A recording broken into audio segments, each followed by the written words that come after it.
In a quiet side street, squeezed between a vape shop and a discount nail bar, sits a narrow store with fogged windows. Above the door, hand-painted letters read, "Archive of the Web, everything they deleted. We remember." Inside, Ria Dominguez is surrounded by towers of external drives, binders of printed screenshots, and stacks of DVDs, the ghosts of the internet. On one wall hangs a pinboard of dead platforms, a graveyard of logos for sites that have collapsed or vanished. But tonight, something's wrong. There's a blank space where a logo should be. Not empty, just blank. As if nothing was ever pinned there. Ria frowns. She remembers putting a card there last week for a small, toxic forum. She remembers the name, the icon, the color. But when she tries to recall it, her mind just skids. It's like trying to remember a dream that never happened. On her screen, headlines flicker.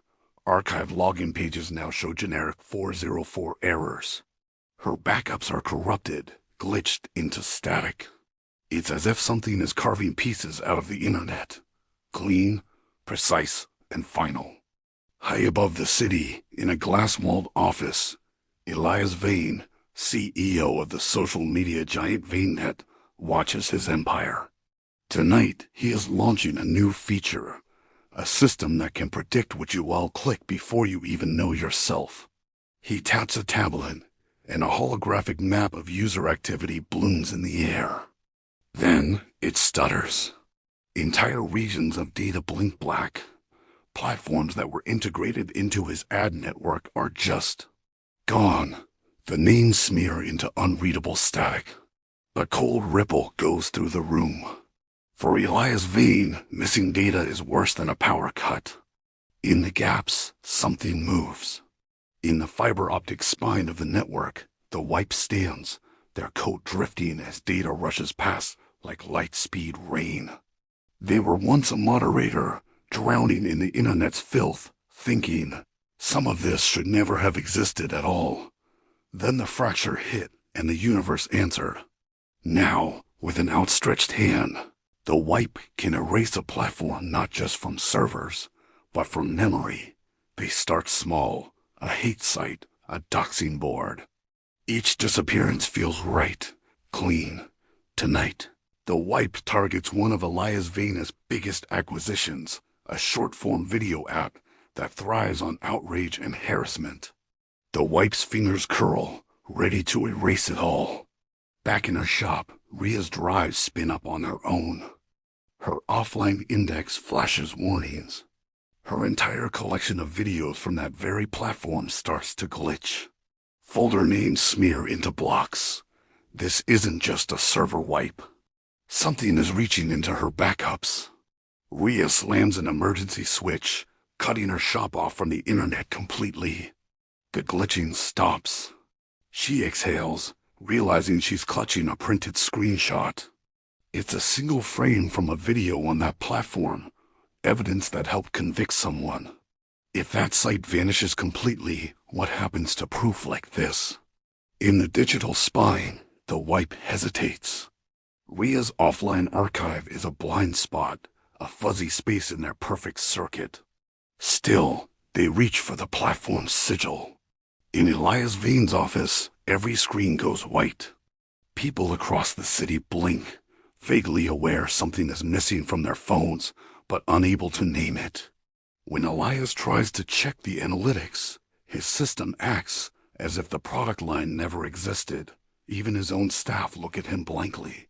Ria feels a different chill. Her index now shows a folder labeled NISC video source. The content is there, but the context is gone. If this continues, entire histories will be scrubbed along with the ugliness. Suddenly, the wipe steps out of an old monitor in her shop, coalescing from static, their coat dripping pixels. Ria drops her mug.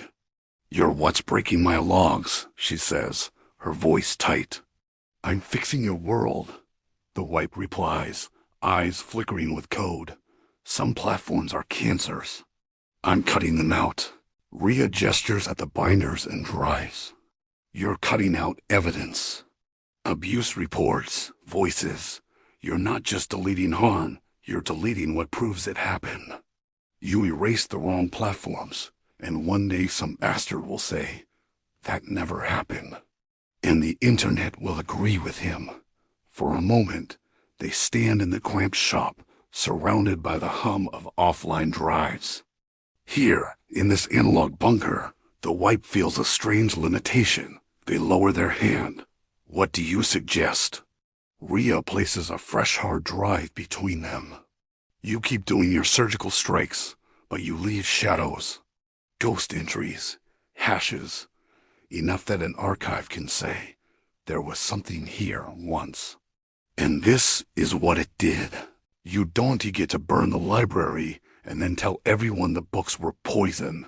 In the network, the platform's sigil slowly returns, not whole, but as a darkened placeholder tagged redacted.